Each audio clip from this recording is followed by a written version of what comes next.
हम इसके बारे में पढ़ेंगे सौर ऊर्जा, ज्वारीय ऊर्जा, तरंग ऊर्जा, महासागरीय तापीय ऊर्जा, भूतापीय ऊर्जा, नाभिकीय ऊर्जा और पर्यावरण विषयक सरोकार। तो चलिए शुरू करते हैं। क्या आपने कभी दादा दादी या घर के किसी बुजुर्ग से पूछा है वे अपने बचपन में स्कूल कैसे जाते थे और उन्हें अपने रोज के कार्य करने के लिए पानी कहाँ से मिलता था? पुराने जमाने में लोग केवल पैदल चलकर या साइकिल चलाकर स्कूल जाते थे और अपने रोज के काम के लिए पानी उन्हें कुएं, नदी, हैंडपंप आदि से मिलता था, जिसमें विद्युत ऊर्जा की आवश्यकता ही नहीं होती थी।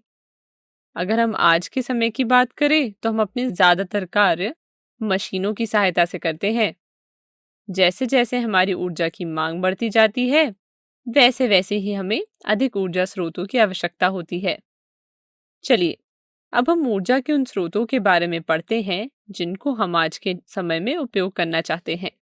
ऐसे स्रोतों को गैर परंपरागत स्रोत कहा जाता है और अंग्रेजी में से non conventional sources of energy या ऑल्टरनेटिव सोर्सेस ऑफ एनर्जी भी कहते हैं।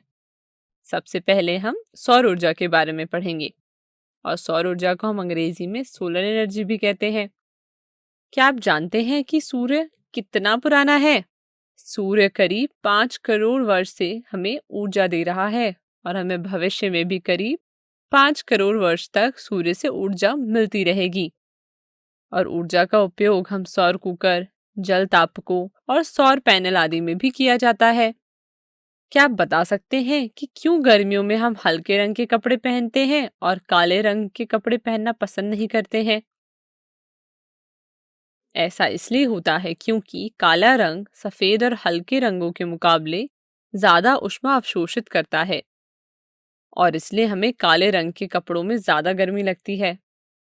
सूर्य कुकर की कार्यविधि में भी इसी गुण का उपयोग किया जाता है। सूर्य कुकर के अंदर की सतह काले रंग की होती है, जिससे वह सूर्य की ज्यादा से ज्यादा ऊष्मीय ऊर्जा अवशोषित कर पाता है। कुछ सूर्य कुकरों में सूर्य की किरणों को फोकसित करने के लिए दर्पण का उपयोग किया जाता है, जिससे कि इसका ताप और उच्च हो जाता है। और कुकरों में कांच का ढक्कन होता है जो कि ऊष्मीय ऊर्जा को वातावरण में लुप्त नहीं होने देता। इसी तरह सूर्य की ऊष्मीय ऊर्जा की सहायता से सौर कुकर खाना पकाने के काम में आता है। क्या आप बता सकते हैं कि सौर ऊर्जा के उपयोग की सबसे बड़ी सीमा क्या है? वीडियो को रोकें और इसके बारे में सोचें।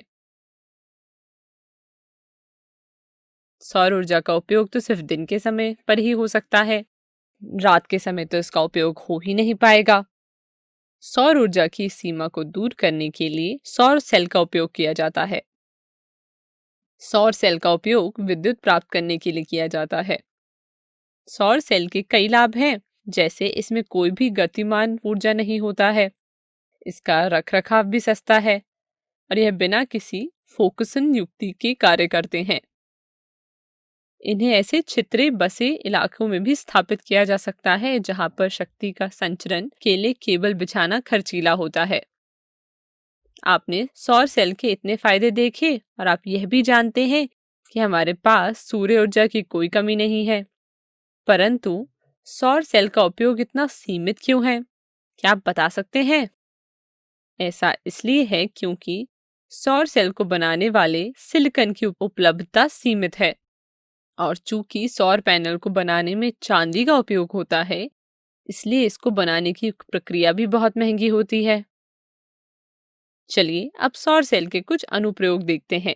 इसका उपयोग मानव निर्मित उपग्रहों, अंतरिक्ष अन्वेषक युक्तियों जैसे मार्स ऑर्बिटर, ट्रैफिक सिग्नलों, कैलकुलेटर तथा बहुत से खिलौनों में किया जाता है। तो हमने देखा कि सौर सेल के इतने अनुप्रयोग हैं। चलिए अब वीडियो को रोकें और इसे अपनी कॉपी में नोट कर लें और इसे भी। तो इस वीडियो में हमने सौर ऊर्जा के बारे में पढ़ लिया। चलिए आगे बढ़ते हैं।